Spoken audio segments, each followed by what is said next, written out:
Tonight we are trading the comfort of your mattress for a woven bamboo sleeping mat, and the hum of distant traffic for the resonant chorus of frogs in flooded fields. We are leaving the 21st century entirely, stepping back over 1,000 years, to a time when the island of Bali was a patchwork of thriving kingdoms, their power and harmony rooted not in gold or armies, but in the luminous green of water-fed rice. You are no longer a listener in the dark.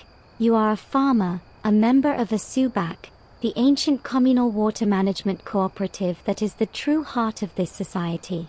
Your entire world, your family's survival, your spiritual standing, is about to be measured in the straightness of a seedling row and the faithfulness of your daily offerings. The day ahead is one of relentless physical toil, governed by celestial calendars and water priests, set in a landscape so breathtakingly beautiful you might forget, for a moment, that your back will scream and leeches will find you delicious. You probably won't survive a week of this, let alone a lifetime, but for the next 24 hours, it is your everything. So, before you get comfortable, take a moment to like the video and subscribe, but only if you genuinely enjoy what I do here. Now, dim the lights, and let's ease into tonight's journey together. The darkness is absolute, and it has texture. It's not an empty void, but a thick, cool blanket of air scented with wet earth, frangipani, and the lingering ghost of last night's wood smoke. You don't wake to an alarm, of course.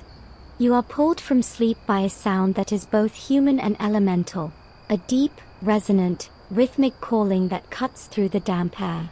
It's not a shout, but a sustained vocalization, a hoo-ah, hoo-ah, that rolls across the terraced valley. This is the voice of the Client Subak, the elected head of your water association. His call is your clock, your muster, your immutable start time. Historians widely accept that the Subak system, a socio-ecological religious institution unique to Bali, was already highly organized by the 9th century, coordinating hundreds of farms in a single watershed. You don't need a scholar to tell you that. You feel it in the way the call pulls your body from its mat, a response as ingrained as a heartbeat. You move by feel and memory in the inky blackness of your family compound. Your home is a series of small, raised pavilions within a walled yard. Your fingers find the rough cotton of your work clothes, a simple, sarong-like cane tied at the waist for you, or a shorter wrap for others. There's no breakfast waiting. The first meal is hours away, earned only by the dawn's labor.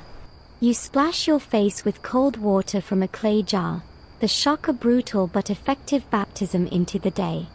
As you step out of your sleeping pavilion, the world is still monochrome, but the outlines are beginning to separate. The deeper black of the mountains against the slightly less black sky, the jagged silhouette of the palm trees. You join a silent, shadowy procession on the main path. Neighbors, their faces indistinct smudges in the gloom, fall into step beside you. No one speaks much. There's a solemnity to this pre-dawn pilgrimage. The only sounds are the soft slap of bare feet on packed earth, the rustle of cloth, and the ever-present, distant rush of water in the canals. You are all flowing, like the water itself, towards a single point, the main weir of your subak, where the river is first tamed and divided. Your stomach grumbles, a hollow protest you ignore. You think, instead, of the complexity you're walking into. While the subak is famously democratic in its management, the initial division of water from the main source is a sacred, mathematical, and highly contentious act. It's based on a principle called Trihita Karana, harmony with God, with other people, and with nature, long before that phrase was ever coined for tourism brochures. But on a practical level, it's about who gets how much and when. A surprising and slightly amusing historical detail often overlooked is the unit of measurement for this most critical resource: time. Not volume, but time. Your water share might be measured in pengulu, the time it takes a coconut shell with a small hole punched in it to sink in a container. You're not fighting over gallons, you're fighting over minutes measured by a sinking piece of fruit. It's absurdly low-tech and perfectly precise, a testament to a society that mastered hydrological engineering with bamboo and stone. As you walk, the eastern horizon begins to blush a faint, tender pink. The call of the Client Subak fades, replaced by a new, more pervasive music, the awakening birds. But this isn't the gentle chirping of suburban dawn. This is a riotous, metallic symphony of shrieks, whistles, and chatters from the jungle that presses against the ordered geometry of your rice terraces. It's a sound that reminds you that your cultivated world is a thin, beautiful veneer carved from something wild and ancient. You see the first glint of water in the main canal beside the path, reflecting that nascent peach-colored light. It looks like molten metal. You can feel the cool vapor rising from it. The group converges at the weir, a sturdy construction of stacked river stones and packed earth that curves out into the flowing current. Here, the Client Subak stands, a sturdy man with a face etched by sun and responsibility. He nods as you arrive, his eyes scanning the gathering. This is where the day's true work begins, not with a hoe, but with a shared observation, a communal agreement. Historians still argue whether the incredible stability and productivity of the Balinese Subak system over centuries was due primarily to its sophisticated engineering or to its deeply ingrained religious and ritual framework, where breaking a water-sharing rule was a sin against the community and the gods. As you stand there, shivering slightly in the damp air, watching the first sliver of the sun's disk kiss the highest mountain peak, you understand it's a pointless argument. Here, they are the same thing. The water is a prayer. The ditch is a scripture. And your blistered hands will be the pen that writes today's verse. The gathering at the weir is quiet, but the air crackles with a focused energy. The Client Subak doesn't give a speech. He simply points. The first, fat ribbon of morning light has now spilled over the mountain ridge, turning the mist rising from the river into gold dust smoke. In that light, you can see the elegant, brutal logic of the weir. The river is forced through a narrow, stone-lined channel, and at its mouth sits a primitive but precise piece of technology, a large, hollowed-out log of teak, split lengthwise. This is the teleba, the primary sluice gate. Grooves are carved into its sides, and into these grooves are slotted flat stones of varying thickness. By adding or removing stones, the gap at the bottom of the sluice is widened or narrowed, a millimeter at a time, controlling the torrent with the granularity of a master watchmaker. Today, the client announces, the flow will be directed to the middle tertiary canal, which feeds the terraces of your hamlet and 2 others. This is the schedule, dictated by a calendar that tracks the 210-day Balinese Pawukan cycle alongside lunar phases. Your turn for water from this main artery might only come once every 5 or 7 days, which is why every minute of that coconut shell sinking measurement matters. You watch as 2 elder members of the Subak, men whose hands are maps of decades of this work, wade into the shin-deep flow at the weir's edge. They don't adjust the main teleba. That's a sacred act performed only during major rituals. Instead, they begin the daily ballet of diversion. Using shovels, their own bodies as dams, and flat stones, they physically sculpt the water's path at the head of the canal network. They are like composers, and the water is their orchestra. You and your neighbors are the instrument technicians. As the directed flow begins to gurgle eagerly down the primary earth and stone ditch, you break off into smaller groups, each responsible for a branch of the aquatic tree. Your job is to walk the water. You will follow it down from this main artery, through smaller and smaller capillaries, ensuring it reaches every single terrace that is scheduled for flooding or irrigation today. This isn't a passive observation, it's active, muddy correction.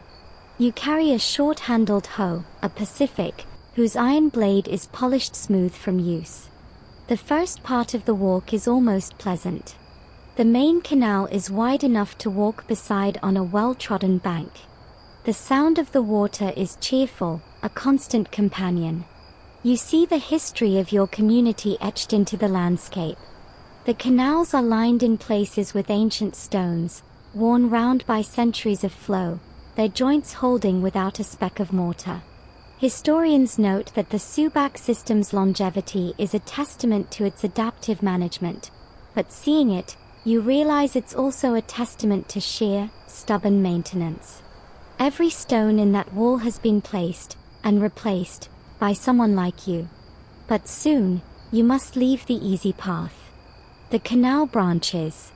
Then it branches again. The ditches become narrower, shallower. Now you are walking not beside the water, but often in it, or on the narrow, slippery mud wall, called a galangan, that separates one flooded terrace from the next. This is where the rail work begins. You encounter the first blockage. A landslide of soft earth from the galangan has collapsed into the ditch, creating a dam where there shouldn't be one.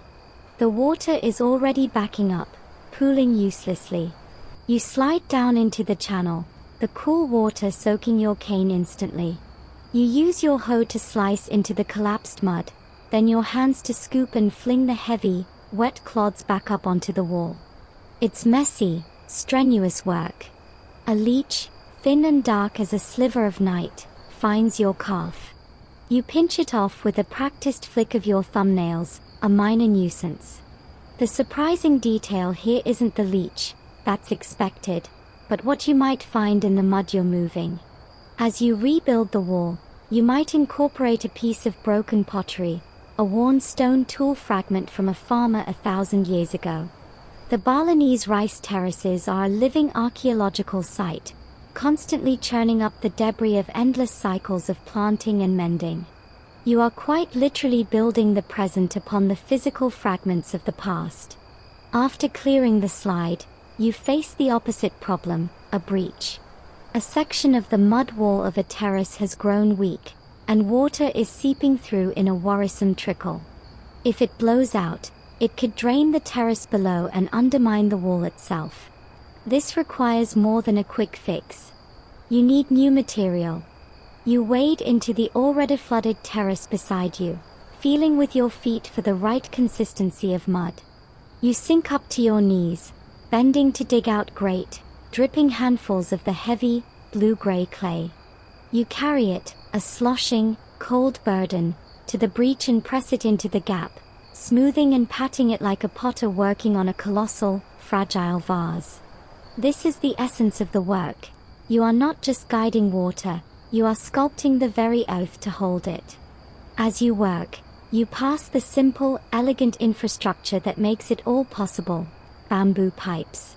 Where a small, measured trickle needs to cross a path or flow down a steep section, a length of bamboo, its inner nodes pierced through, is laid as an aqueduct.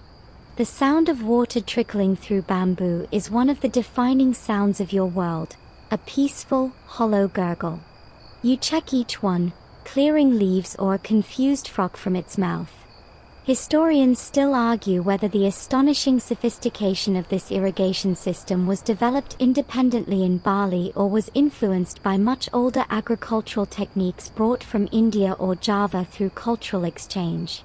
Staring at a beautifully crafted bamboo siphon that uses nothing but gravity and craftsmanship to defy gravity, you feel a surge of pride.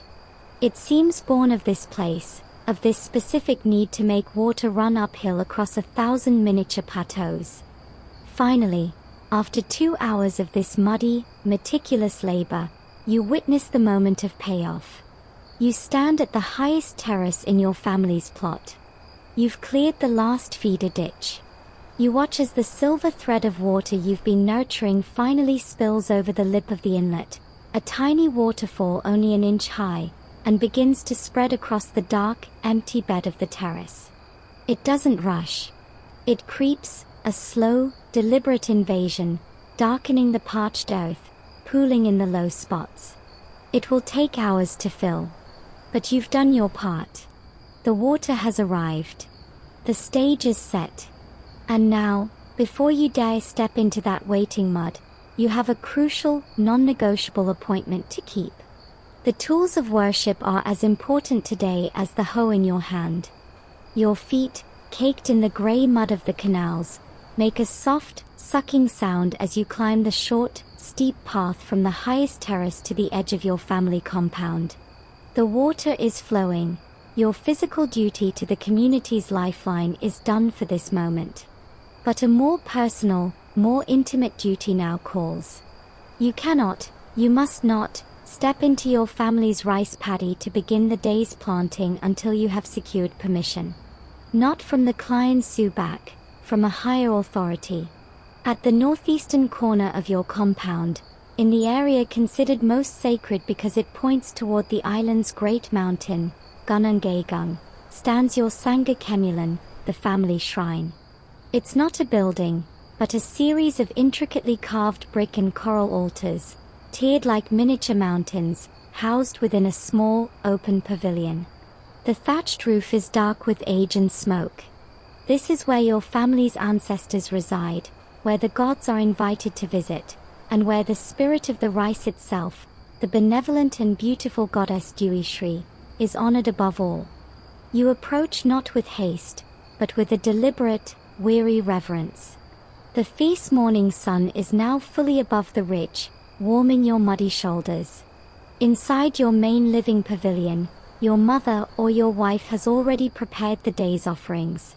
You collect them from the woven palm leaf tray left by the hearth, several small, perfect bananas, a handful of sticky rice formed into a pyramidal shape, a tiny ceramic dish of salt, a few vibrant red hibiscus flowers, and several slender smoking sticks of menyang incense. It's a humble assortment, but its composition is precise, governed by tradition, day of the week, and the phase of the agricultural cycle. You carry the tray back to the shrine, your arms weary from the mudslinging, but this labor feels different. It's a lifting of weight, not an adding to it. You kneel on the hard-packed earth before the altars. The air here is fragrant with the lingering scent of yesterday's incense and the faint, sweet smell of decaying frangipani blossoms from previous offerings. You place the tray carefully on the lowest platform, the one for the less elevated spirits and forces of the earth. You then arrange the food items on the higher tiers, saving the most perfect banana and the rice pyramid for the very top, the seat of Dewi Shri and your most revered ancestors. This isn't a rote action. With each placement, you are building a bridge. You are saying, I acknowledge you. I need you. This work is for us all. Finally, you take a smoldering ember from a small, perpetually burning clay pot at the shrine's base and light the tips of the incense sticks. The smoke curls upward, not in a straight line, but in languid, twisting blue ribbons that seem to dance in the still air before being snatched away by a gentle breeze. You place the smoking sticks into a holder filled with ash. Then you sit back on your heels, press your palms together, and bring your thumbs to your forehead. You close your eyes. You don't recite a memorized prayer from a book. There are no holy scriptures here in that sense. Instead, you offer a silent, mental conversation. You report for duty. You give thanks for the water that has arrived. You ask for strength for your back, for precision in your hands, for protection from snakes in the mud and from the sudden, torrential afternoon rains that can wash a morning's work to the river in minutes. You ask Dewi Shri to bless the seedlings you will soon place in her earth, to make them grow straight and strong and full. You whisper the names of your father, your grandfather, asking for their guidance, hoping your work today honors their legacy in this same field. A widely accepted historical fact is that this ancestor worship, combined with the Hindu Balinese concept of Kahyangan Tiga, the three temples of origin, death, and agriculture, formed the bedrock of every village's social and spiritual identity. Your kneeling here now is the microcosm of that entire worldview. After several minutes of this silent communion, you open your eyes. The offerings look small and bright against the dark, weathered stone. The incense smoke is thinning. A tiny black ant is already investigating the base of the banana. This is a good sign. The offerings are being accepted. The connection is live. You feel a subtle shift within you, not a sudden burst of energy, but a quiet calibration.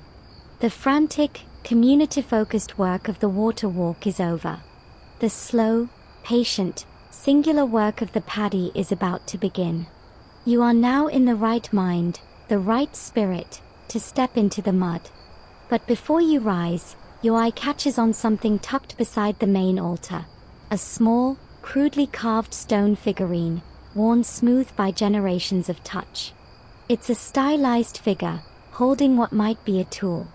This is a linger, a representation of generative energy, but also a practical artifact. Here lies a surprising and slightly amusing historical detail. Many such figurines found in ancient Balinese contexts show clear signs of being used as hand tools, perhaps to smooth mud or mark rows. The line between sacred object and farm implement is delightfully, pragmatically blurred. A god can be a plowshare. A prayer can be a perfectly straight line of seedlings. You stand, your knees popping. The ritual is complete. The permission is granted. As you turn from the shrine to walk back down to the waiting, now glistening terrace, you carry with you a tangible sense of contract.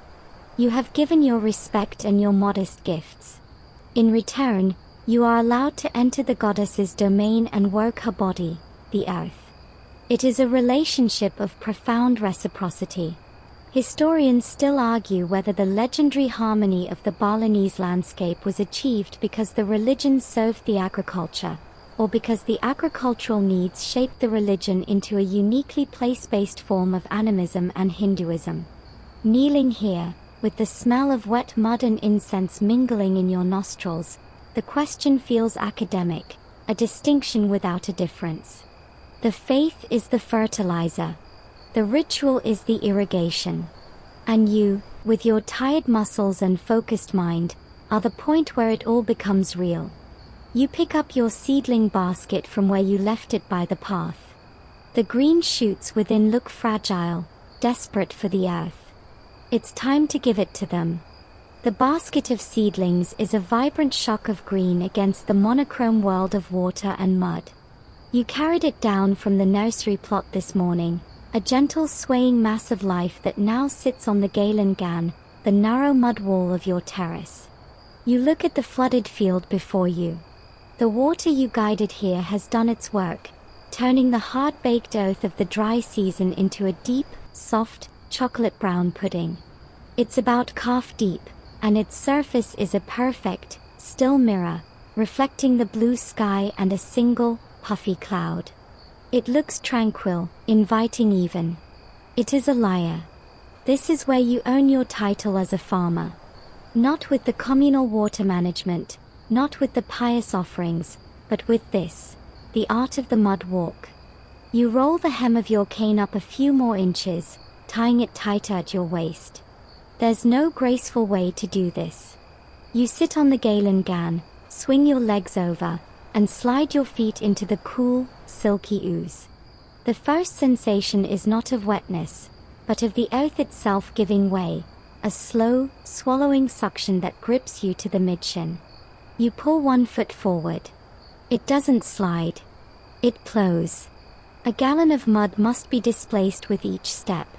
You lean forward, using your thighs and core in a way no normal walk ever requires, and bring the other foot forward with a loud, gluttonous SEOP. This is your world now. Schloop, step, balance. Schloop, step, wobble. The mud is surprisingly cold beneath the sun-warmed top layer.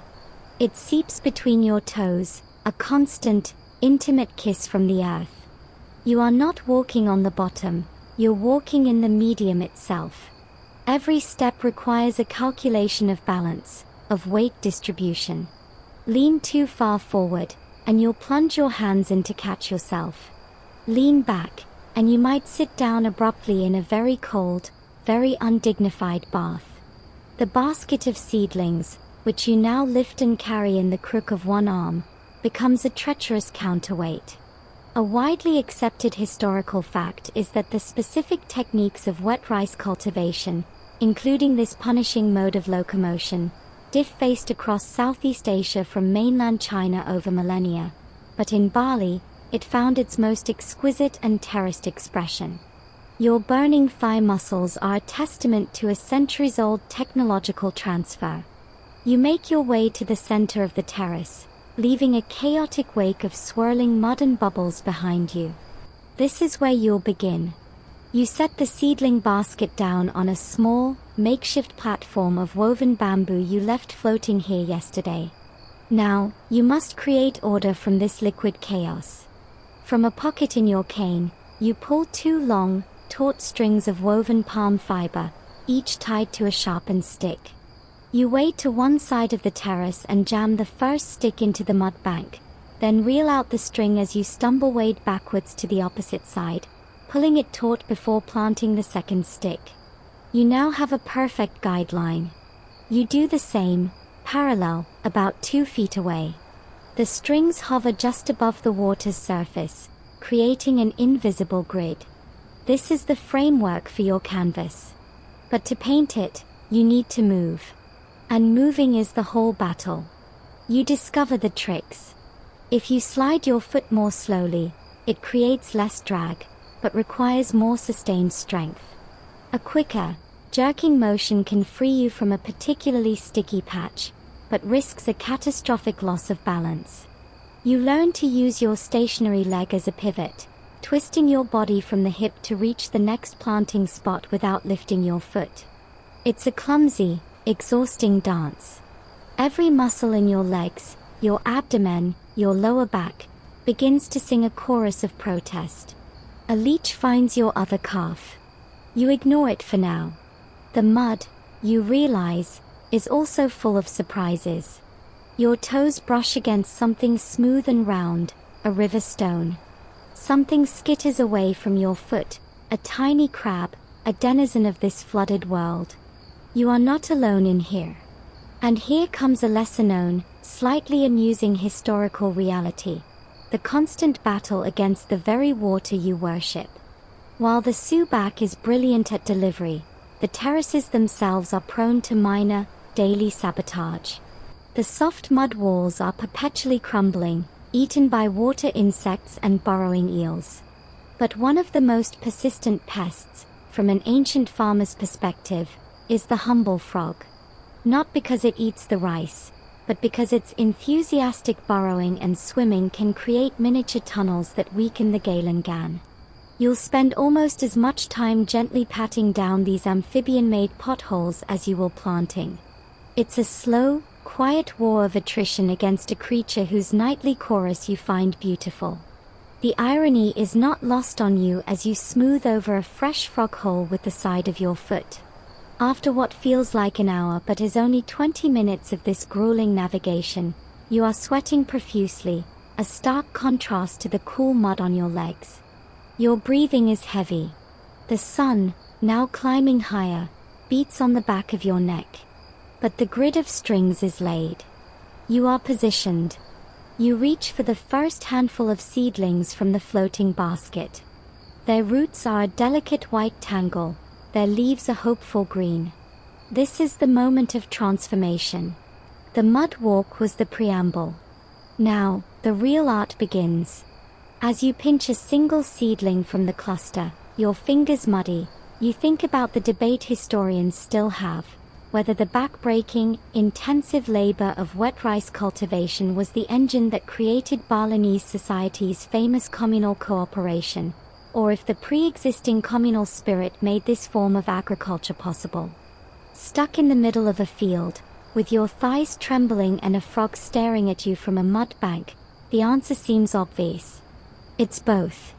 You cooperate because you have to. And you have to, so you cooperate. The mud doesn't care about the philosophy.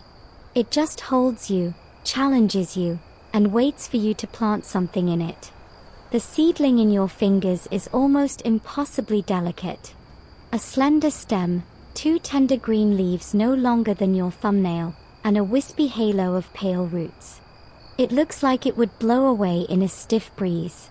Yet, you are about to entrust it to the thick, cold, nutrient-rich ooze beneath this mirror of water, expecting it to grow into a stalk that will stand taller than your waist, heavy with grain.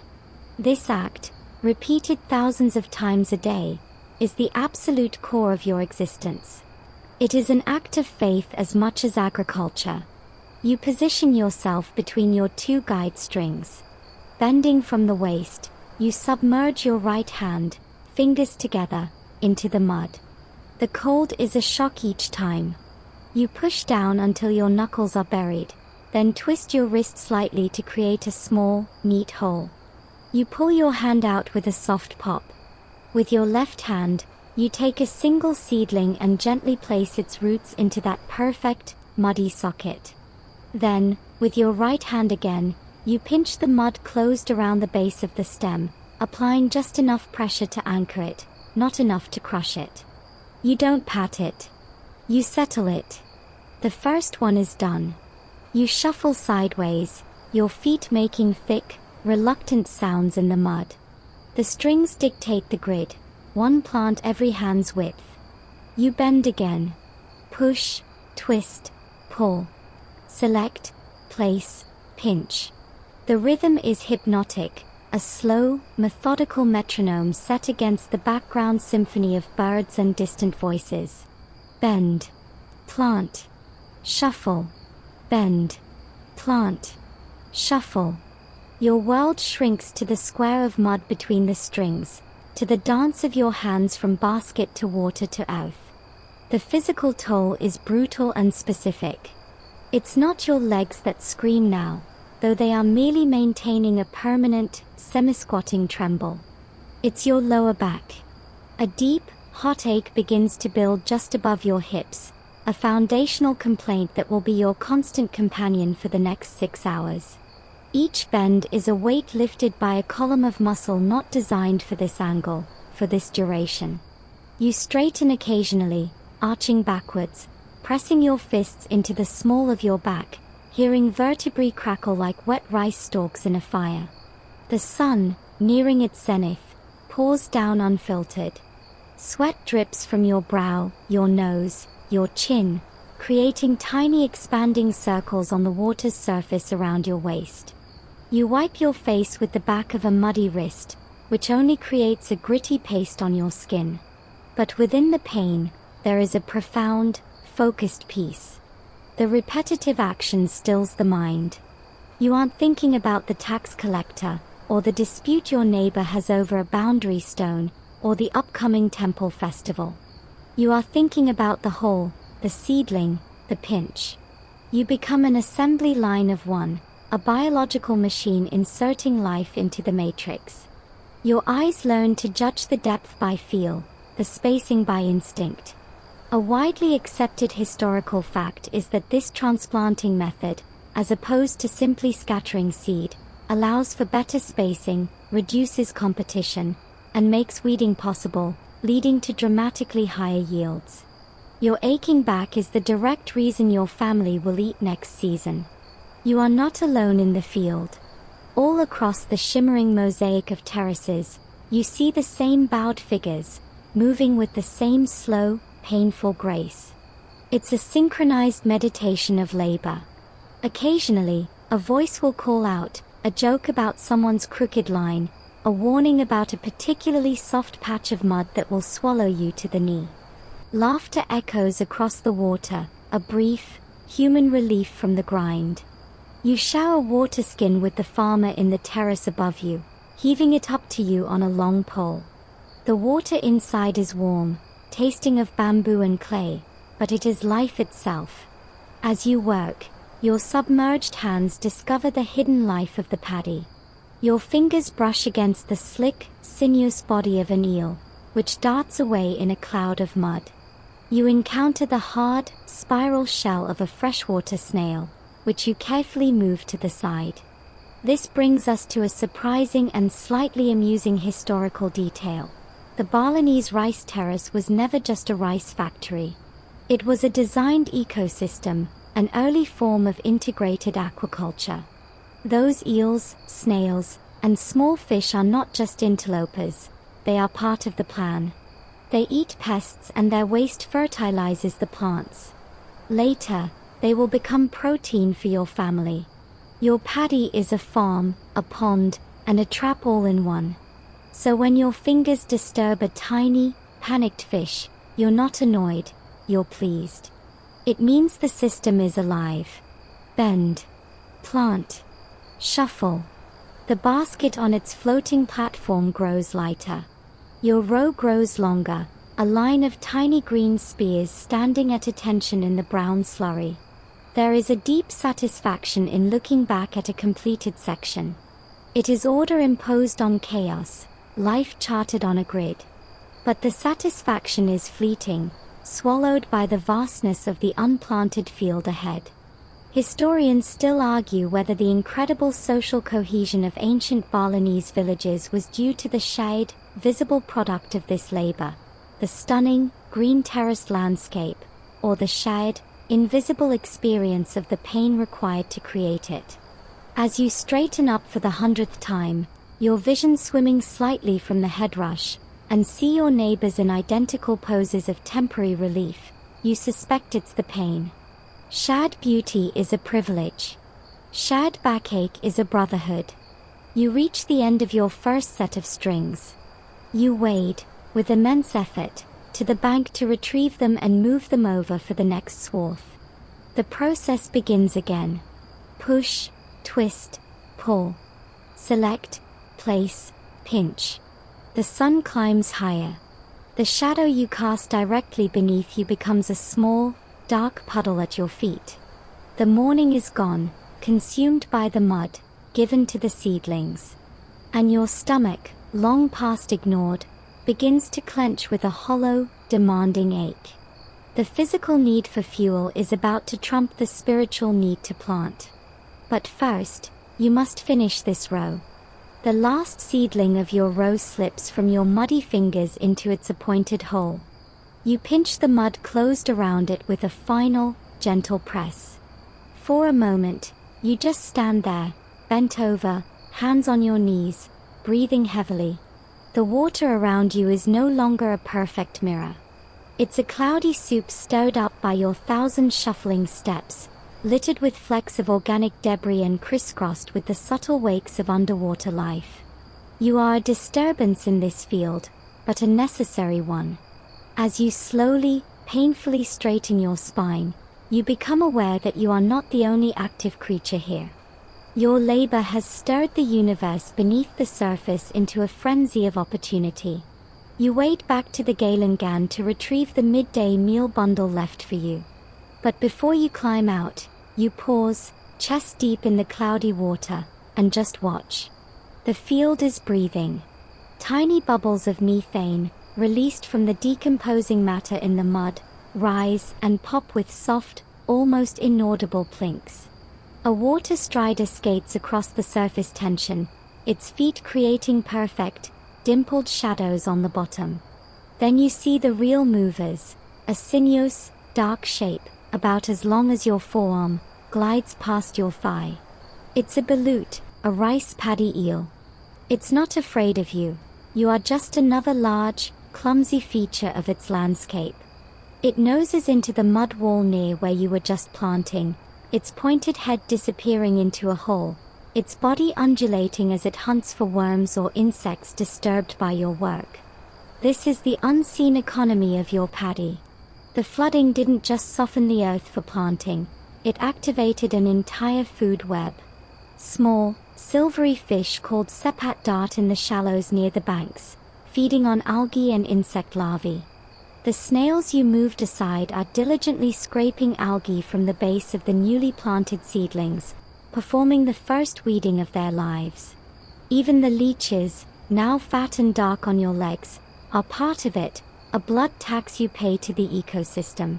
A widely accepted historical fact is that this polyculture approach, growing rice, fish, and other aquatic species together, was a brilliant, sustainable form of intensification that provided both carbohydrate and protein from the same plot of land, long before the term permaculture was ever invented.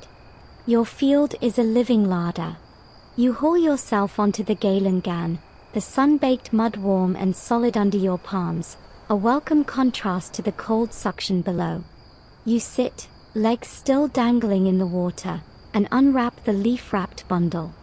Inside is a simple meal, a mound of cold, steamed white rice, a small piece of grilled river fish, salted and smoky, and a few pungent slices of bua, a local cucumber. There are no utensils. You eat with your right hand, using your fingers to mix a little of the flaky fish with the rice, forming it into a small, compact bite. The rice is bland and comforting. The fish is a salty, flavorful punch. It's eaten in less than 5 minutes, a functional refueling, not a leisurely break. As you eat, you watch the life in the water. A dragonfly, its body a brilliant blue needle, hovers and then darts, snatching a smaller insect midair. A frog, green and glossy, plops off the bank a few feet away with a satisfying plop. You notice something else in the mud at the water's edge. Perfect, tiny, geometric patterns. Leaning closer, you see they are intricate, swirling designs made of bubbles? No, they are miniature mud castings, the architectural leftovers of something. This is the work of the lindung, a type of larvae that builds protective tubes out of mud and silt. It's a hidden artistry on a microscopic scale.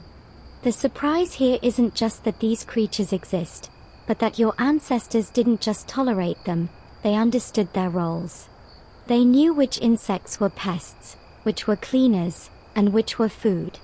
The paddy was a managed wilderness, a balanced equation they had learned to read over centuries. Finishing the last of the rice, you lick your fingers clean, then use a handful of water from the canal to wash them. The break is over. But before you slide back in, you have a small task. You reach into a damp cloth bag hanging from a stake and pull out a handful of something that looks like dry, crumbled leaves mixed with ash. This is a primitive, homemade pesticide fertilizer blend, a recipe passed down from your grandmother. It might contain crushed neem leaves, tobacco dust, and ash from the hearth. You sprinkle it lightly across the water near your new seedlings. It's not a poison, it's a deterrent, meant to make the leaves taste unpleasant to certain insects. You are tilting the balance, not breaking it. Historians still argue whether the long-term sustainability of this system was due to its inherent biological balance or to the vast body of intricate, orally transmitted ecological knowledge, like this herb mix, that every farmer possessed. As you dust the water, watching the powder float and then sink, you realize it's the knowledge that maintains the balance.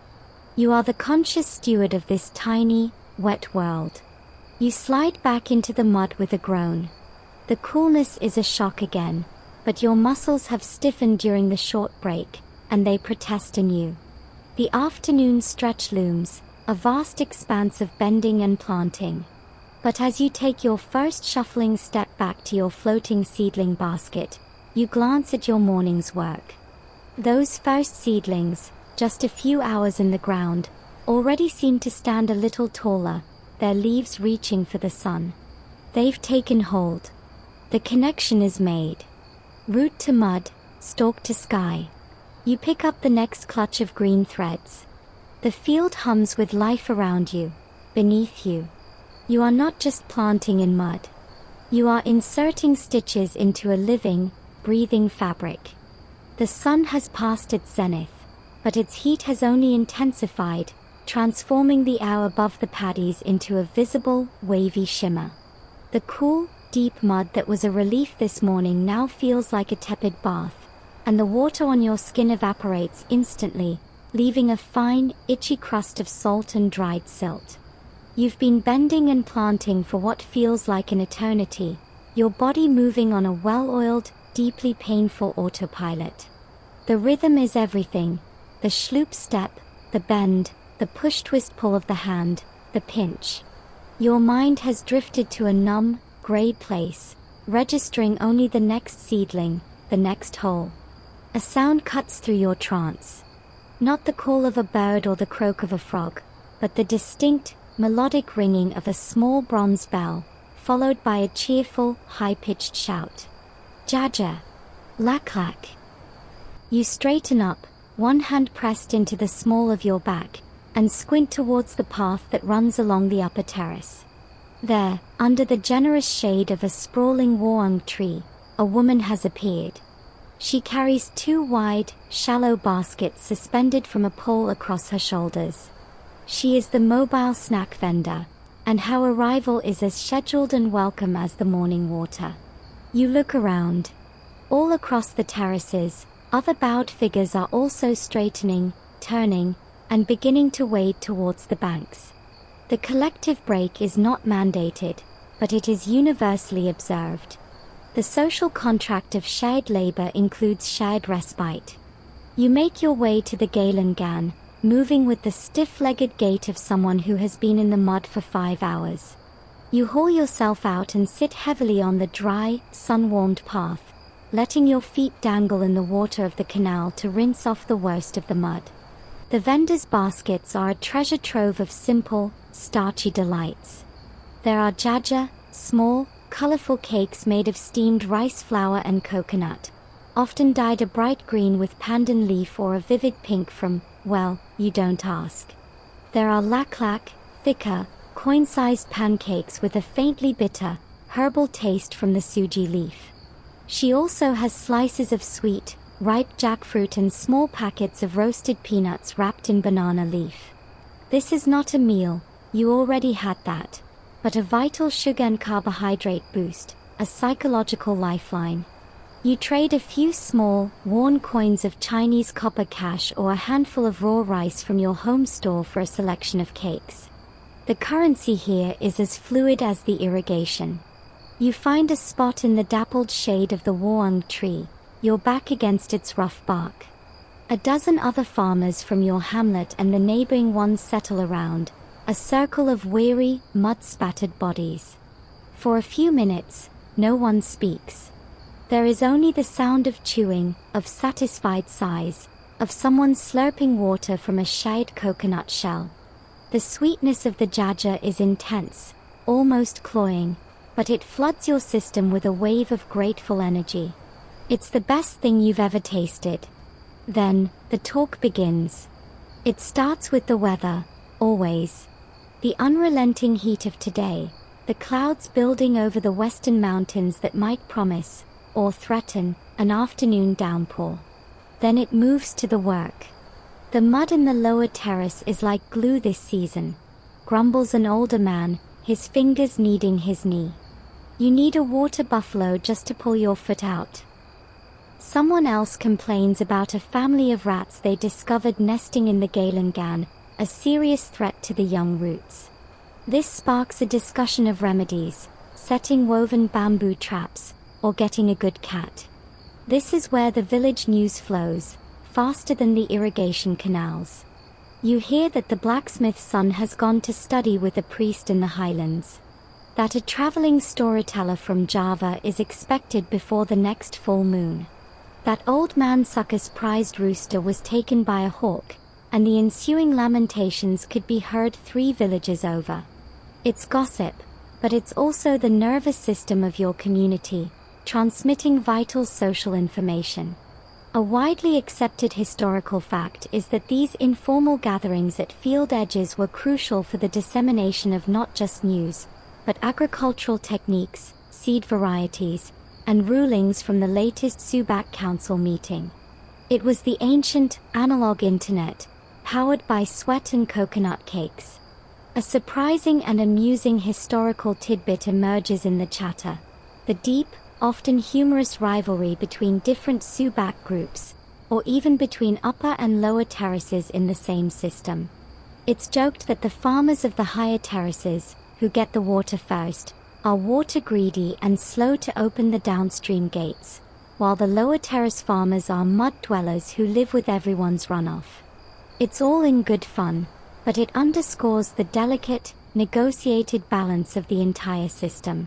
Your neighbor tells a story, passed down from his grandfather, about a farmer from a downstream Subak who, in a drought year, secretly dammed a feeder canal in the dead of night.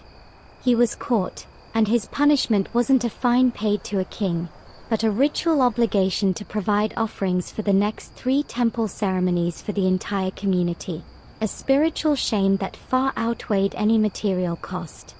The break is fleeting. The shadows under the tree have shifted noticeably. The cakes are gone. The vendor rings her bell again, hoists her pole, and continues down the path to the next cluster of workers. The circle under the tree breaks up, farmers groaning as they get to their feet, stretching stiff limbs. Historians still argue whether the famed resilience of Balinese agrarian society came more from its formal, temple-based structure or from these informal, daily moments of solidarity and shared complaint.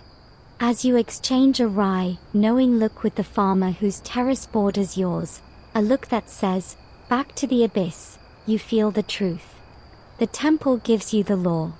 The shade of the warned tree gives you the will to follow it. You slide off the bank, back into the clinging, cool embrace of the mud. The afternoon shift has begun. Your back groans in unified protest with a dozen others across the field. But you're not alone in it. And for now, that's enough. The sugar rush from the jaja cakes has faded, leaving behind a stubborn fatigue that feels woven into your very bones. The afternoon sun is a heavy, brass weight pressing down on the valley. Your planting is perhaps half done, the green grid spreading slowly across the brown expanse. But now a different, more physically demanding duty calls. The water you so carefully ushered in this morning has been working its own subtle sabotage, and the fragile earthworks that contain it need constant, brute force maintenance. You wade to the edge of your terrace, to the galangan that separates your field from your neighbors below. This mud wall, about as wide as your shoulders, is the foundational levees of your world. And right now, a section of it looks tired. The constant pressure from the water on one side has made it bulge slightly. Tiny threads of water are seeping through in a dozen places, darkening the dry side. If left, this will become a blowout, draining your field and flooding your neighbors, a social and agricultural disaster. It needs to be rebuilt. This is not finesse work. This is sheer, earthy labor. You lay your seedling basket on the bank and fetch your heavy wooden shovel, the packle. Its iron blade is broad and blunt, designed for moving masses, not delicate planting. You start by digging. You wade into the terrace just behind the weak section, sink the packle into the submerged mud with a deep thunk, and heave. The load is immense, waterlogged clay that must weigh 20 pounds per shovelful. You lift it, your back and shoulder muscles screaming a fresh protest, and dump it onto the crest of the galangan. Thunk, heave, dump. Thunk, heave, dump. Soon, you have a pile of fresh, glistening mud on the wall. Now you get in close. You drop the shovel and use your hands, your arms, your whole body. You scoop up great, dripping armfuls of the new mud and press it into the weeping face of the wall. You knead it, pack it, smooth it.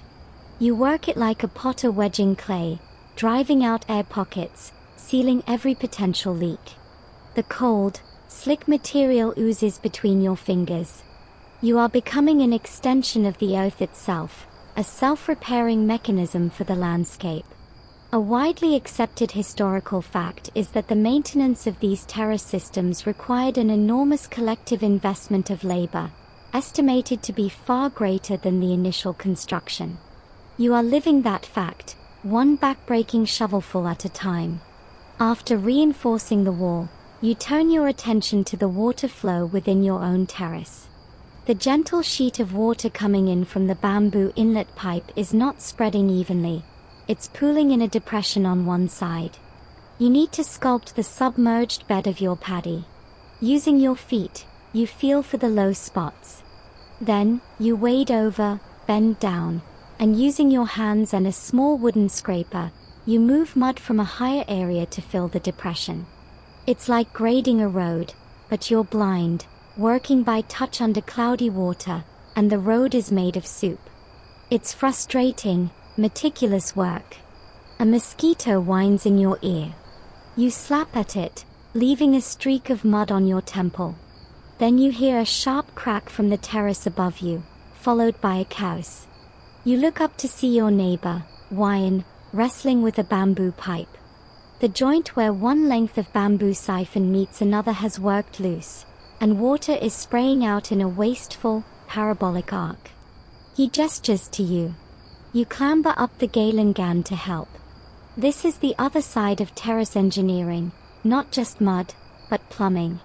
Together, you lift the heavy, water-filled bamboo. The spray soaks you both. The joint is wrapped in strips of banana tree fiber, which have rotted and stretched. The surprising and slightly amusing historical detail here is the sheer sophistication of this bamboo plumbing. Different diameters of bamboo were used for different flow rates. Joints were sealed with fibers, resin, or even clay.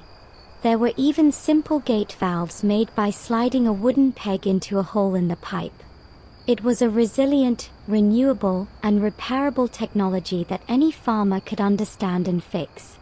You and Wyan work quickly, cutting fresh strips of fiber from a nearby plant with your small work knife, then binding the joint tightly, wrapping it round and round until the leak is reduced to a mere drip. You grunt in satisfaction, a shied victory over entropy. As you slide back down into your own field, you think about the scale of it all. Every terrace in this vast, stepped valley requires this same daily, weekly, seasonal upkeep. Historians still argue whether the famed sustainability of the Subak was due to the democratic management of water or the fact that every user was also a dedicated, hands-on maintenance engineer for their own tiny section of the system, with a direct, tangible stake in its survival. Watching Wyan test his repaired pipe, his face set in concentration, you know the answer. Democracy allocates the water. But personal, sweaty, muddy responsibility is what keeps it flowing. You don't maintain the terrace for the Subak. You maintain it because it is yours, and because if it fails, your family's rice fails. You take up your shovel again. There's another soft spot further down the wall. Thunk, heave, dump. The afternoon wears on, measured not in hours but in shovelfuls, in patched leaks, in reinforced walls. Your body moves through a second layer of exhaustion, a grim, mechanical persistence. The sun begins its slow descent towards the western ridges, the light turning golden and long.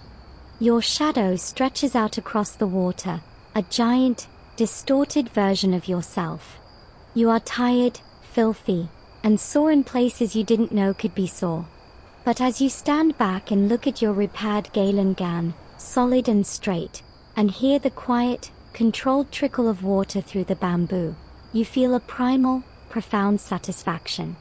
You have held the line. You have fought the slow chaos of water and earth, and for today, you have won. The golden light of late afternoon paints the terraces in warm, honeyed tones, softening the edges of your fatigue. You are patting the last handful of mud onto a repaired section of Galangan when a different quality of silence falls over the fields. Not the silence of exhaustion, but of attention. The usual sounds, the splash of a foot, the distant call to a neighbor, hush. You follow the gaze of the farmer in the terrace above you, who is staring up at the main path that skirts the valley rim. A man is walking down the path. He is not a farmer. You know this instantly by his gait, a confident, hurried stride that doesn't have to calculate for mud, and by his clothing. While you wear a simple, mud-spattered cane, he wears a finer, crisper one, a clean sash around his waist, and a short, jacket-like kibaya. His hair is neatly tied. He carries no tools, only a sheaf of palm leaf papers and a small satchel. He is followed at a respectful distance by a younger assistant carrying a wooden writing box. This is the Sedahan, the royal tax collector, a representative of the Raja in his hilltop palace. His arrival is as seasonal as the rains, but no less consequential. The rhythm of your day, so deeply rooted in earth and water, is abruptly spliced with the reality of the wider world. The kingdom, its hierarchy, its demand for a share of your labor. You wade quickly to the bank and climb out, instinctively wanting to meet him on dry land, to not be caught literally wallowing in your work. Others are doing the same, gathering along the path, wiping their hands on their legs, a quiet, watchful audience. The Sedahan does not look at the breathtaking vista of the terraces. He looks at the farmers. He offers a curt, polite nod to the client Subak, who has appeared from his own field to greet him. The two men speak in low tones. The Sedahan's voice is measured, devoid of the easy cadence of the village. He is here for the pajak, the tax. But in ancient Bali, tax was rarely about coins. It was about rice, labor, and loyalty. The Sedahan now opens his satchel and produces a small, carved wooden measure. This is the official tumbak, the volume by which your harvest will be assessed. He holds it up, not for inspection, for you have no right to question its size, but for ritual acknowledgement. A widely accepted historical fact is that the Balinese kingdom's economy was fundamentally built on this hydraulic rice surplus, which fed the courts, the armies, and the massive temple-building projects. Your mud-caked fingers are the foundation of that glittering world up in the hills. The Sedahan is the tangible link in that chain. Then, he begins his walk. He doesn't walk the canals, he walks the Galengans, peering at the fields. He is assessing the crop's progress, the health of the plants, the maintenance of the terraces. His assistant occasionally jots something on a palm leaf with a sharp stylus. This is the audit. A poorly maintained terrace, visible neglect, could mean a higher assessment, a punishment for failing in your duty to the land that ultimately belongs to the king. Your heart, already tired, beats a little faster as he passes your field. You see his eyes scan your newly repaired wall, the straight rows of seedlings. He pauses, and for a terrifying second, you think he's found a fault. But he merely points his chin at the bamboo inlet. The joint is new, he states flatly. You nod, swallowing. Yes, Sedahan. It was repaired today.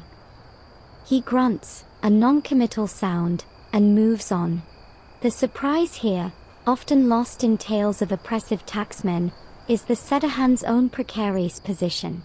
He is not a noble, but a functionary.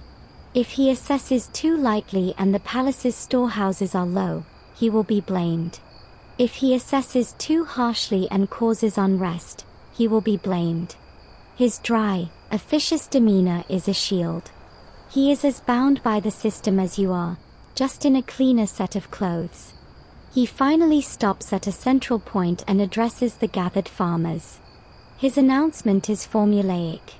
The royal share for this harvest cycle, based on the planted area and the health of the subak, will be 1 part in 10 of the threshed, clean rice. Furthermore, 2 days of labor per household will be required for the upcoming maintenance of the royal road that passes near the village. There is no discussion. This is not the democratic subak meeting. This is the vertical hierarchy in action. A few men glance at each other, their faces neutral but their eyes speaking volumes about the lost labor days. Yet, there is no grumbling allowed. The contract is ancient and understood. Historians still argue whether the Balinese kingdom was a parasitic extractor of peasant surplus or a benevolent provider of stability and large-scale infrastructure that enabled the subak system to flourish in the first place. As you watch the Sedahan accept a small cup of water from the client, a gesture of hospitality, not submission, you feel the complexity. The king does not dig ditches. But the king's peace, enforced by his warriors, means rival villages don't raid your water supply. His priests perform the large-scale ceremonies that, you believe, ensure the rains come. You give up a portion of your grain and your time. In return, you get a framework for existence. It feels neither fair nor unfair. It simply is, like the monsoon. The Sedahan finishes his water, hands the cup back, and with a final, sweeping glance over the terraces, turns and walks back up the path, his assistant trailing behind. The spell breaks. Shoulders relax. A soft murmur of conversation returns. The tangible presence of the kingdom recedes, leaving behind the smell of wet earth and the immediate, physical demands of the fading day. You look at your field, at the seedlings that now have a royal claim stamped upon them. The work feels heavier, but also more significant. You are not just feeding your family. You are feeding an entire civilization. With a deep breath, you slide back into the mud. The taxman is gone. The rice remains. The Sedahan's departure leaves a subtle but palpable shift in the air, like the change in pressure before a storm. The vertical weight of the kingdom lifts, and the horizontal bonds of the community reassert themselves. Your work, however, must pivot once more. The heavy labor of earth moving is done for now, and the delicate transplanting awaits the cooler hours of tomorrow morning. In this liminal time, as the sun begins to yawn and stretch its long, amber fingers across the valley, you employ a different kind of labor force. It's time to deploy the feathered brigade. You wade out of your terrace for what you hope is the last time today, your legs feeling like pillars of cold, wet stone. You make your way up the path to your family compound, your feet leaving dark, squelching prints on the dry earth. In a shaded corner of the yard, behind a low bamboo fence, a soft, restless chorus of quacks and rustling feathers greets you. Your family's ducks are expecting you. They are a small flock, maybe 20 birds, a mixture of the sleek, white Balinese duck and a few mottled brown ones. They see you and press against the fence, beaks open in eager anticipation. You unlatch the gate and they flood out in a waddling, cheerful torrent, surrounding your legs. These are not pets. They are mobile, self-propelled agricultural implements. You grab a long, slender bamboo pole and, with gentle taps and whistles, begin to herd them down the path towards the paddies. They move as a noisy, weaving unit, their webbed feet slapping the ground. Neighbors are doing the same, and soon the main path is a river of quacking, bustling white, flowing downhill towards the flooded terraces you've just spent the day repairing and planting.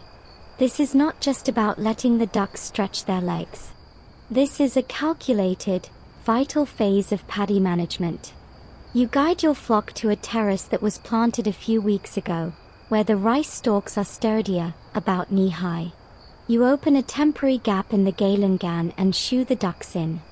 They hit the water with a series of happy splashes and immediately get to work. The scene is one of controlled chaos.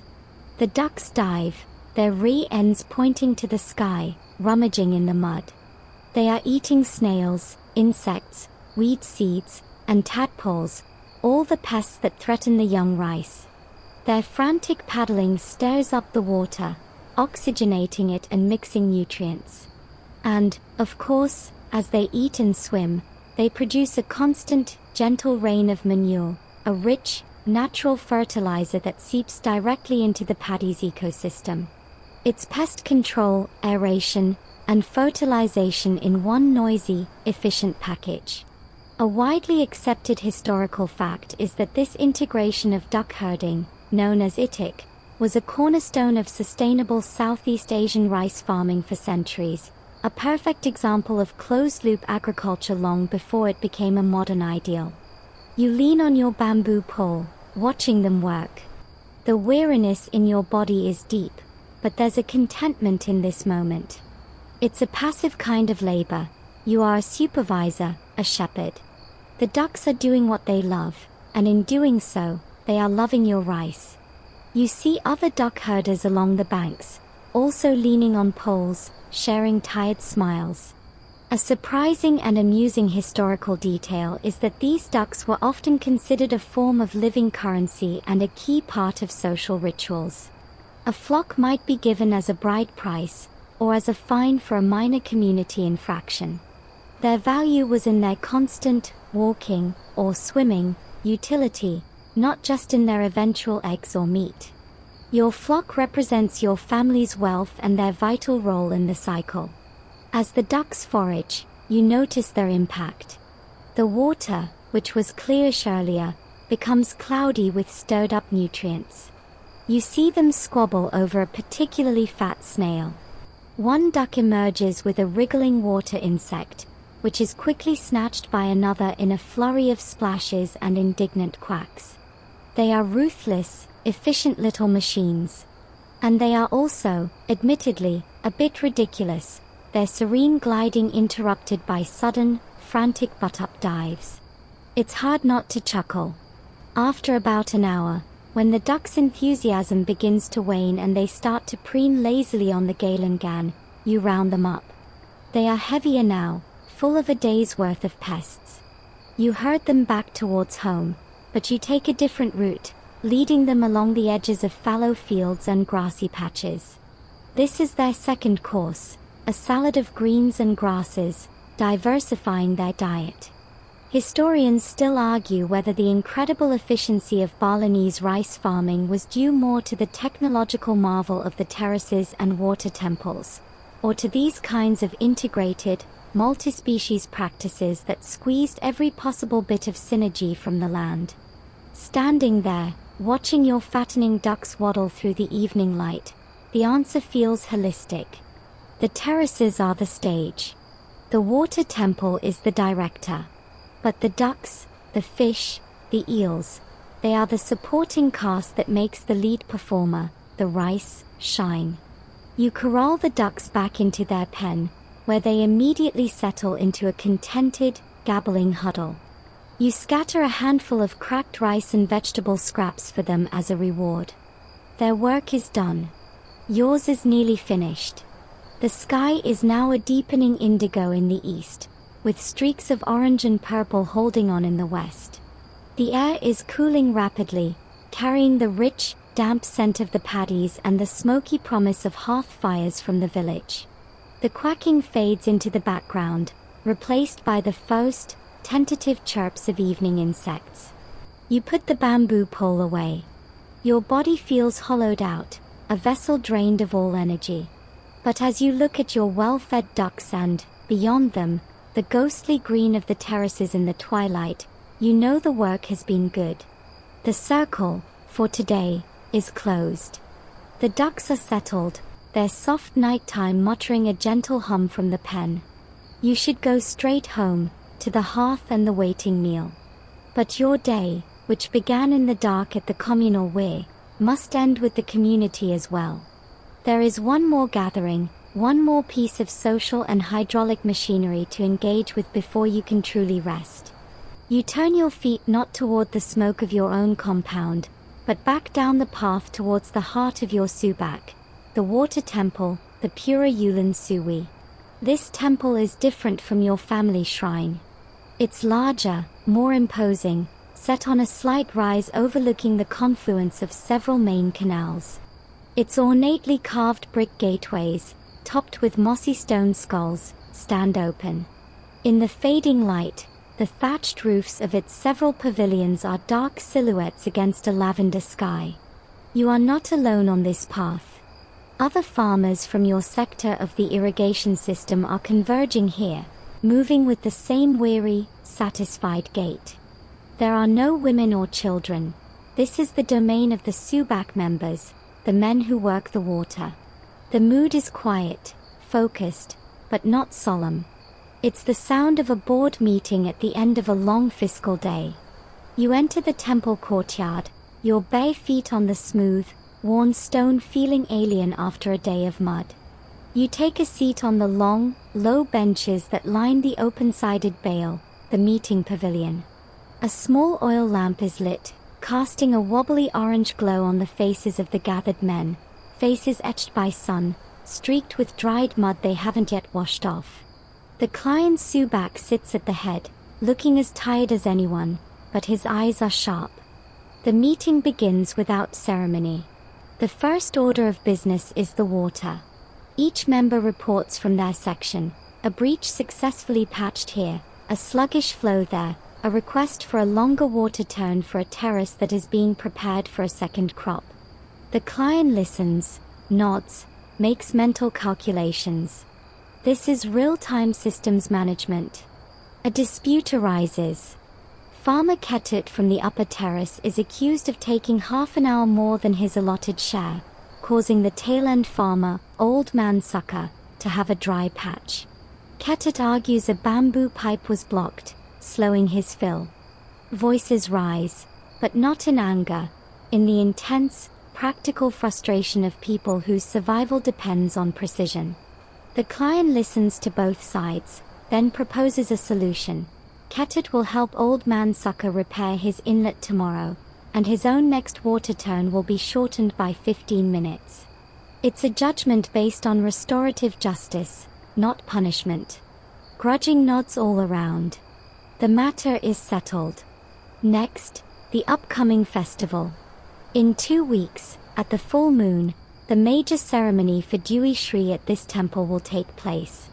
Contributions are discussed: who will provide the white duck, the young coconut, the specific rice cakes. Labor is assigned for cleaning the temple grounds and preparing the offerings.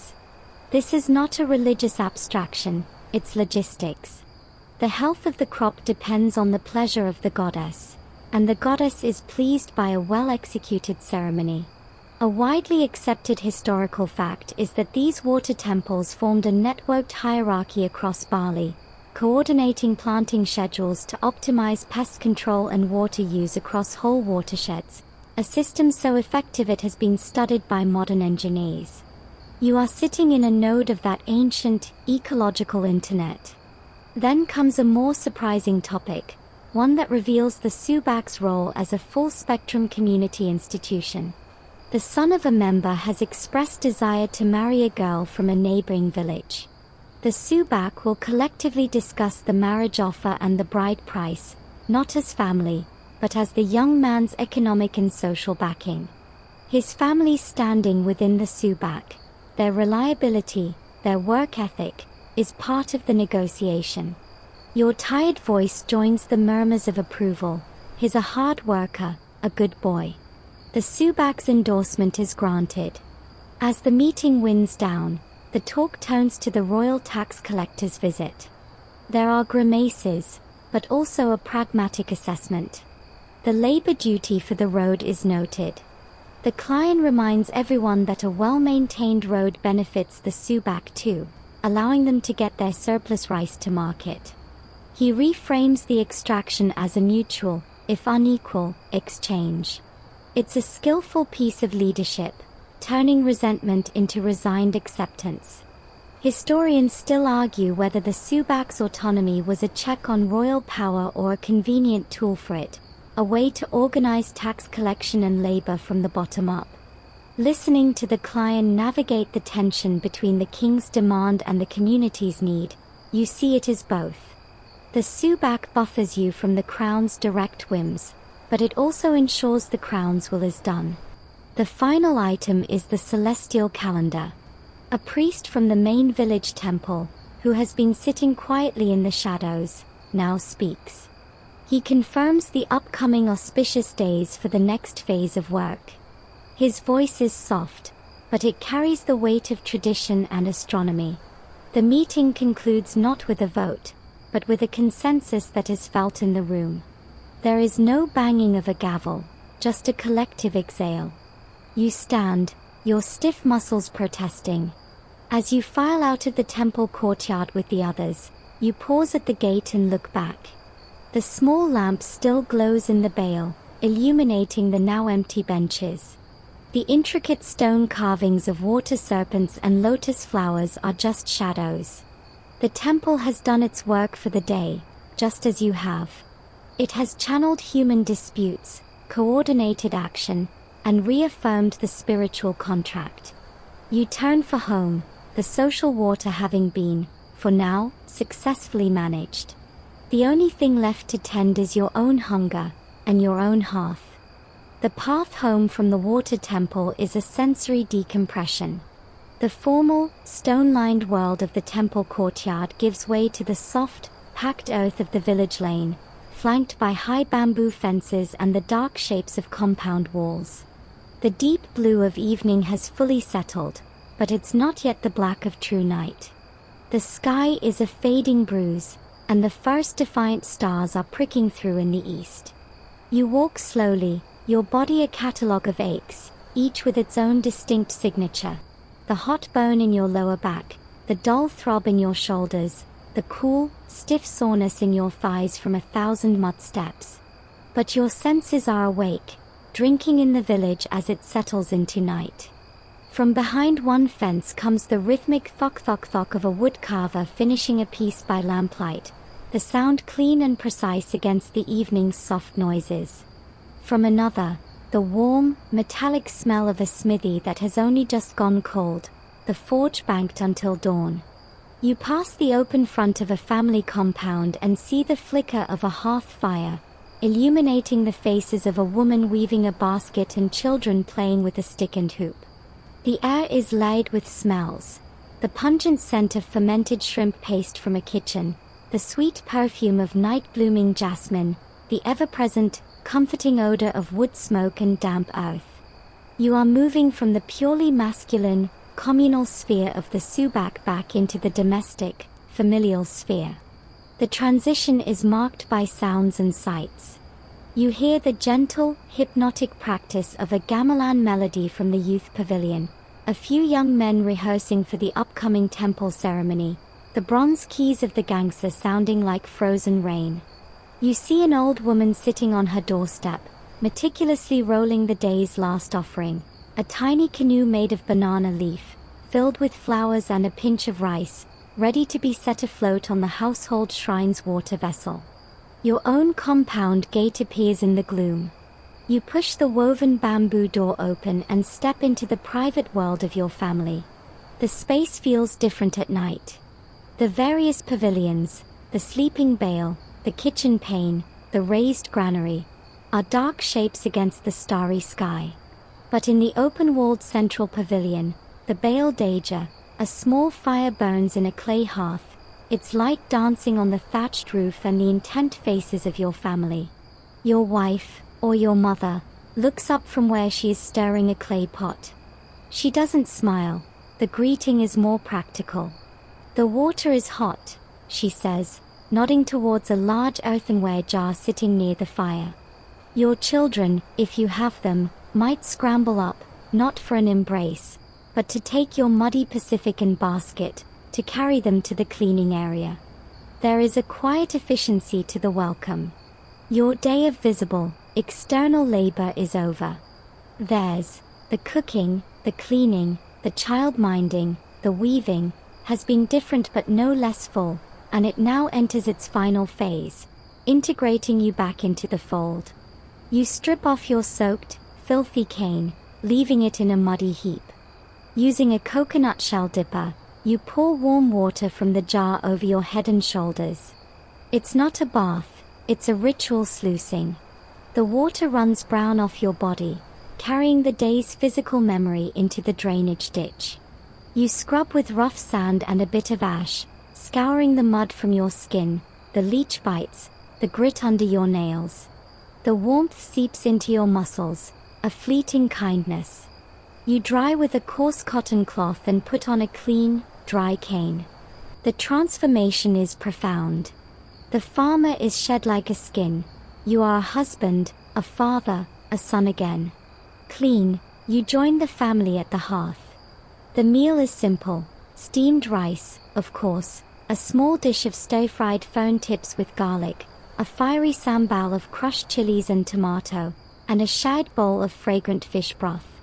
You eat sitting on the floor, cross-legged, the fire warming your clean skin.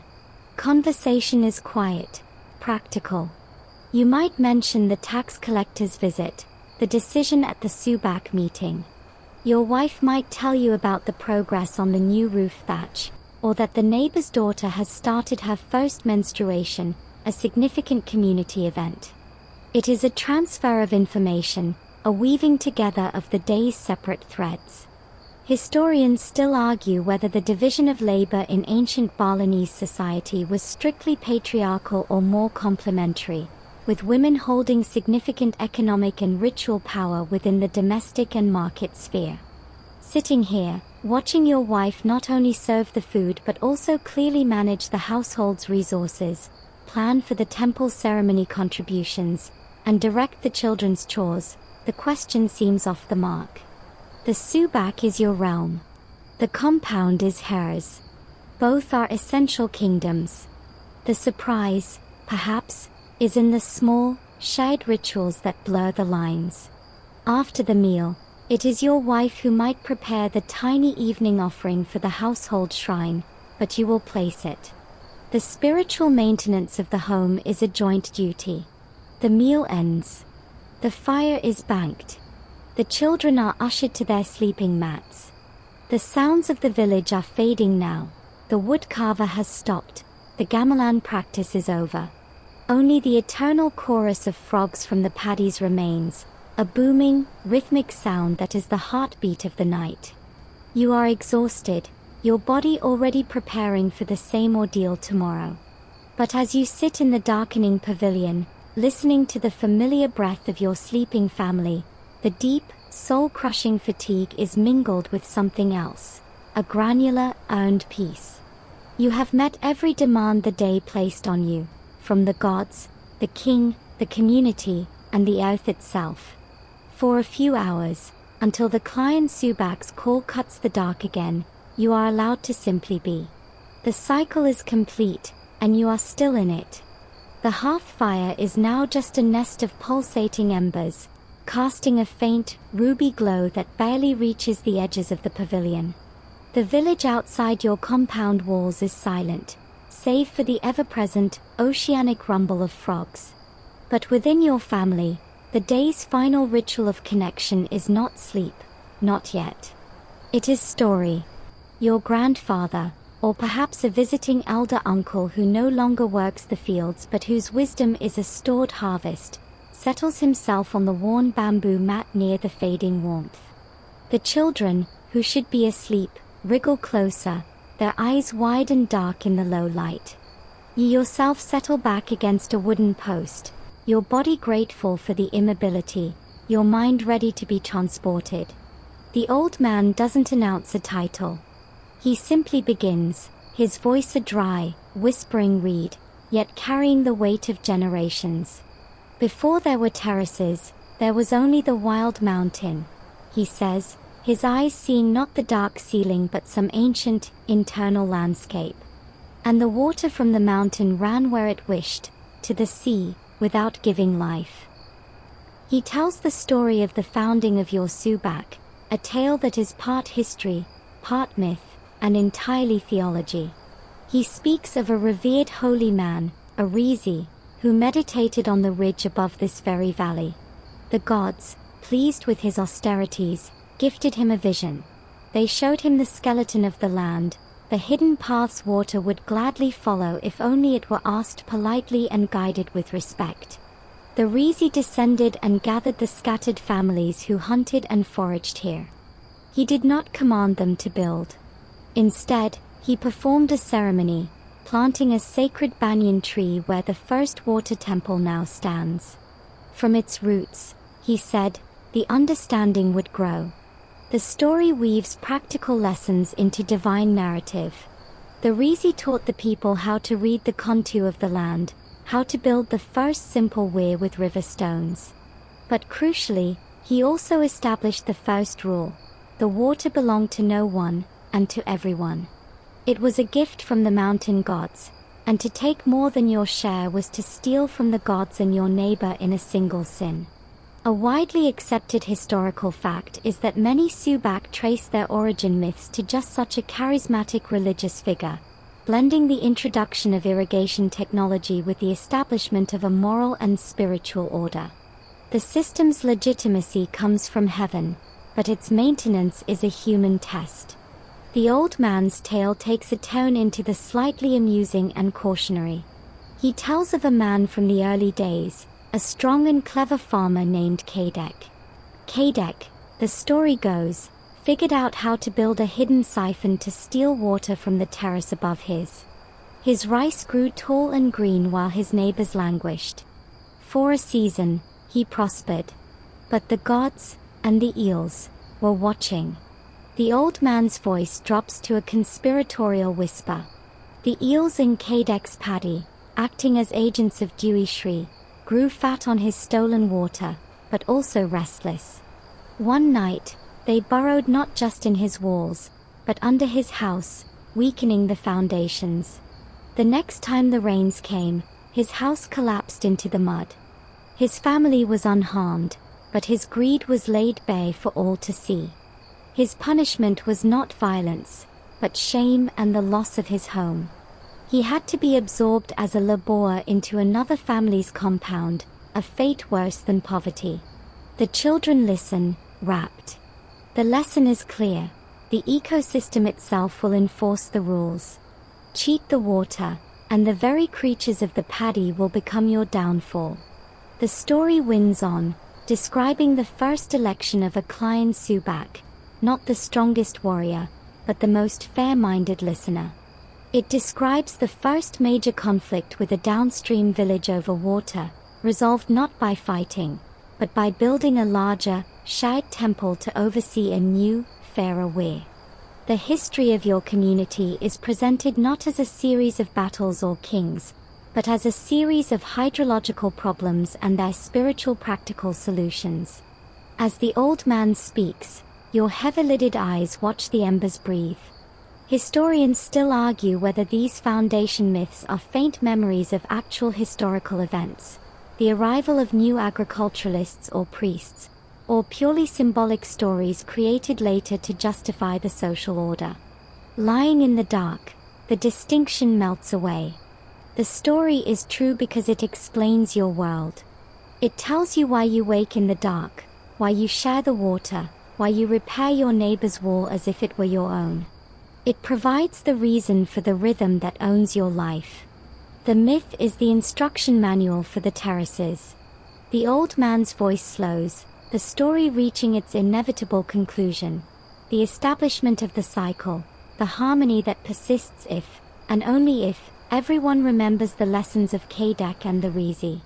He finishes with a soft, rhyming couplet, a traditional blessing for the rice. Then, silence. The story isn't applauded, it is absorbed. The children are ushered off to their mats, their heads full of water serpents and greedy farmers and benevolent holy men. You help the elder to his feet and to his sleeping corner. The embers are fading to grey ash. The story has done its work. It has wrapped the day's exhausting physicality in a cloak of meaning, connecting your soul back to the meditations of a saint, your repaired bamboo pipe to the divine order of the universe. As you finally lie down on your own mat, the hard floor feeling like a cloud, the frog song seems to chant the old man's final rhyme. The past has been invoked to bless the present, and to steel you for the identical, demanding future that will begin again in just a few dark hours. Sleep is no longer just a physical need. It is a descent into a world where gods, eels, and ancestors are all waiting in the mud of your dreams. The deep, dreamless well of sleep feels like it has only just enveloped you when something begins to pull you back. It's not a sound, not yet. It's a cellular memory, an internal clock forged by thousands of identical mornings that knows, in the pitch black of the pre-dawn, that the cycle is about to renew.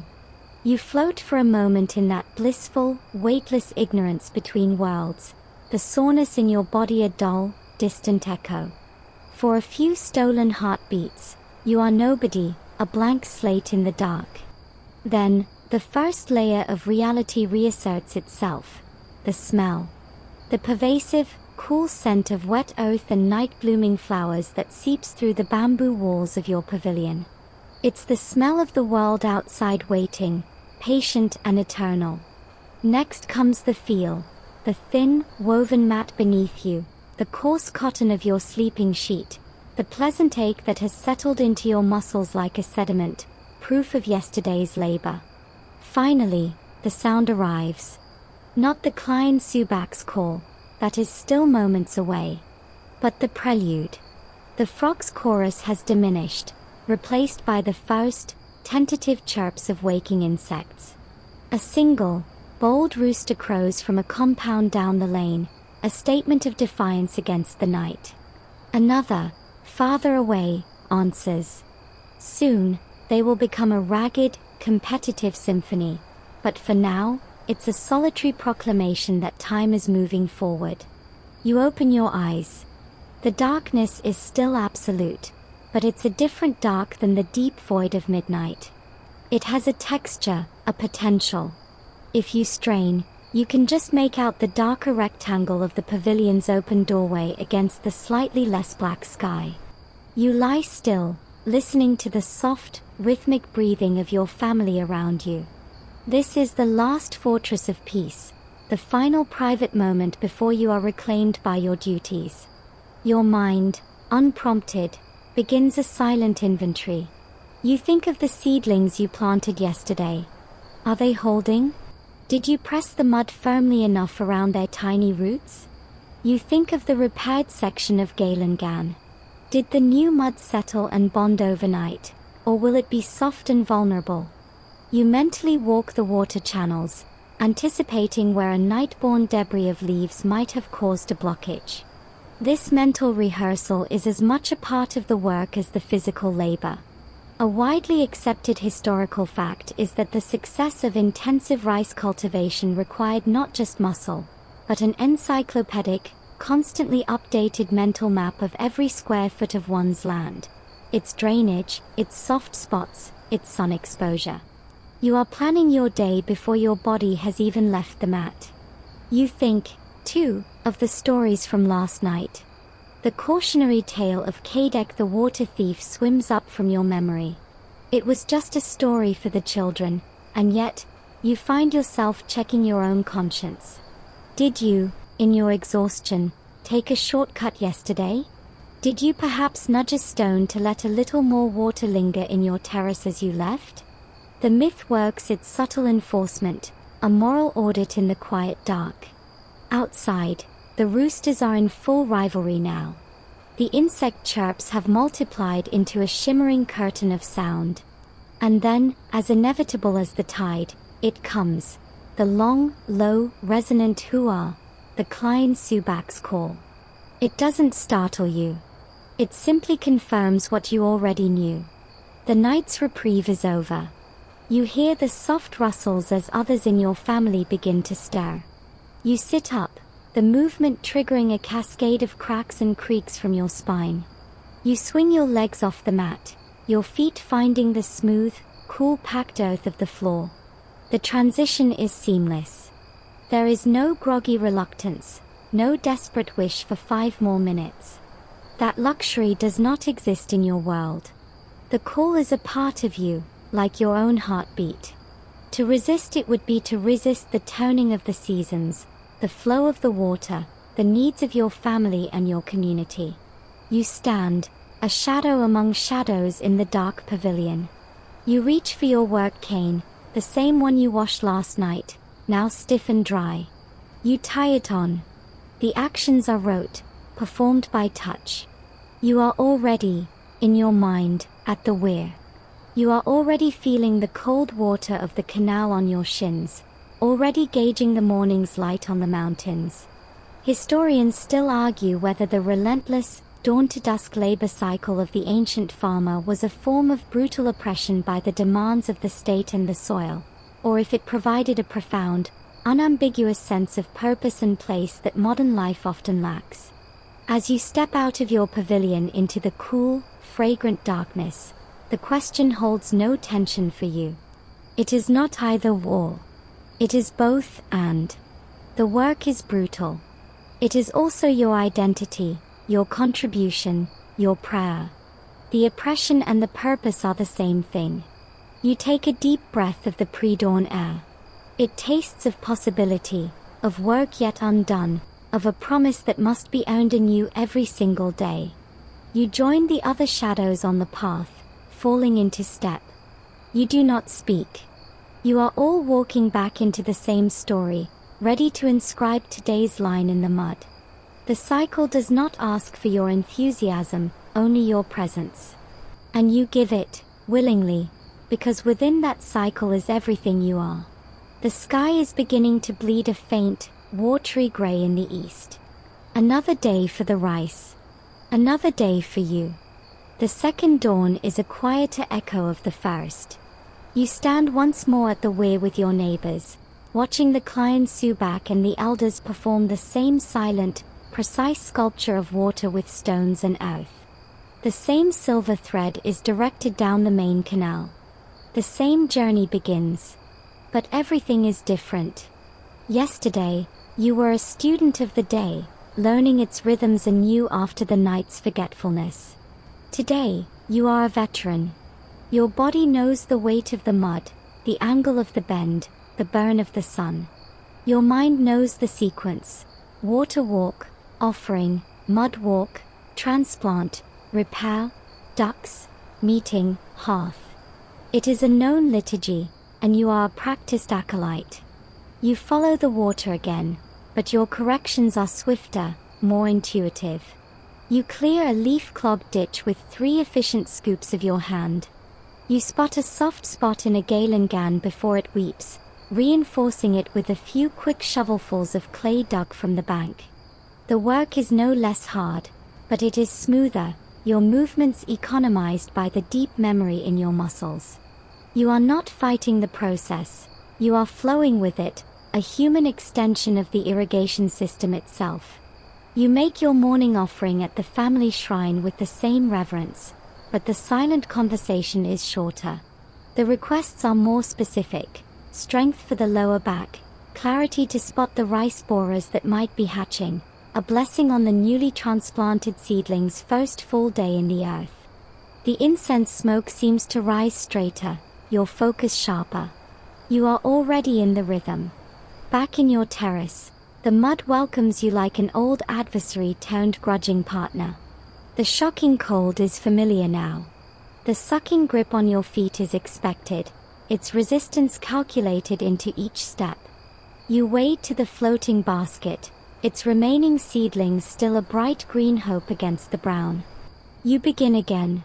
Bend, push, twist, pull.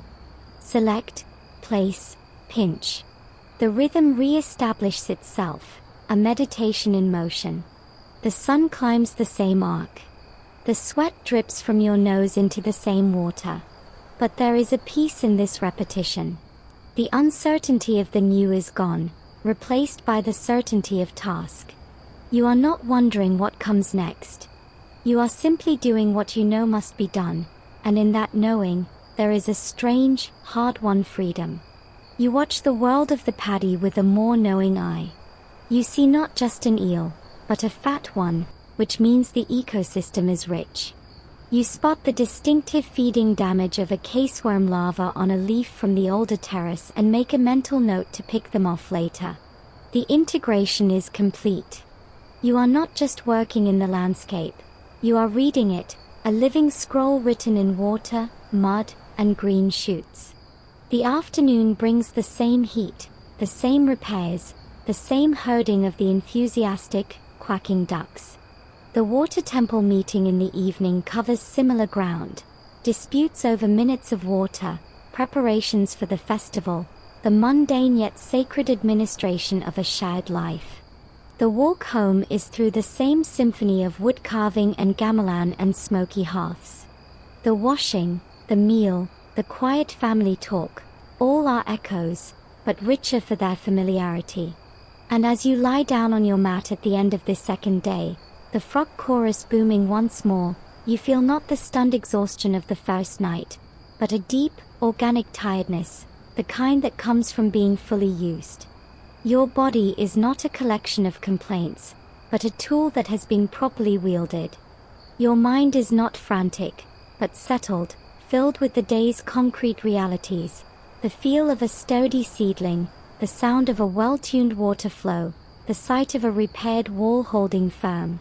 Historians still argue about many things: the origins of tools, the influence of kings, the flow of ideas. But as you drift on the edge of sleep, The scholarly debates matter less than the undeniable truth of your own worn hands and the satisfied emptiness in your stomach after a meal you helped grow. The cycle is not a prison. It is a story, and you are both its author and its character, writing the same beautiful, demanding line day after day, season after season, generation upon generation.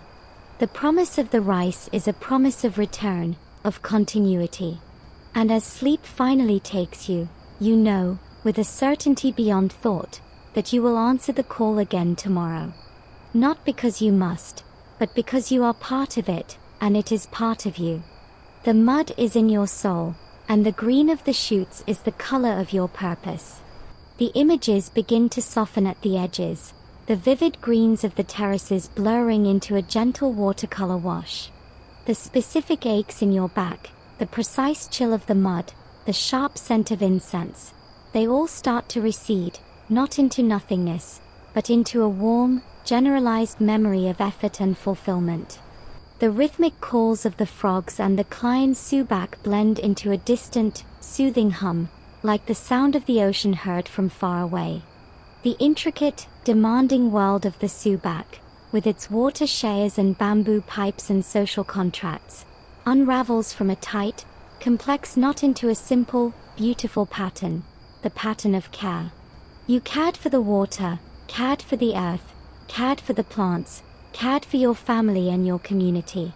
And in that endless, cyclical caring, you found your place. The towering, stepped mountains become gentle silhouettes against a starlit sky.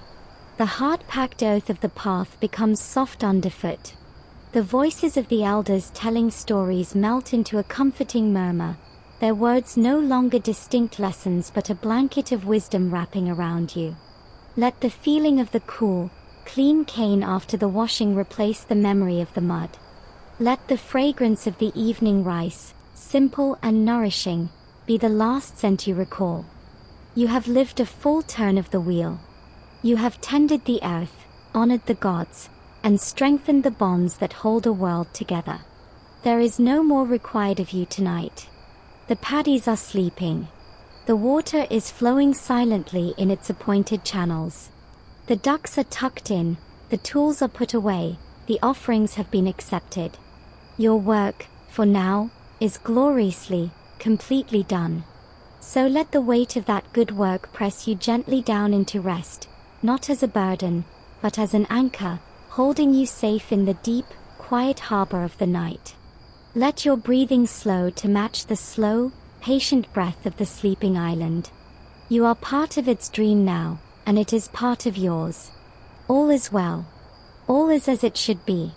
The cycle continues, and you, for this peaceful moment, are allowed to simply rest within it.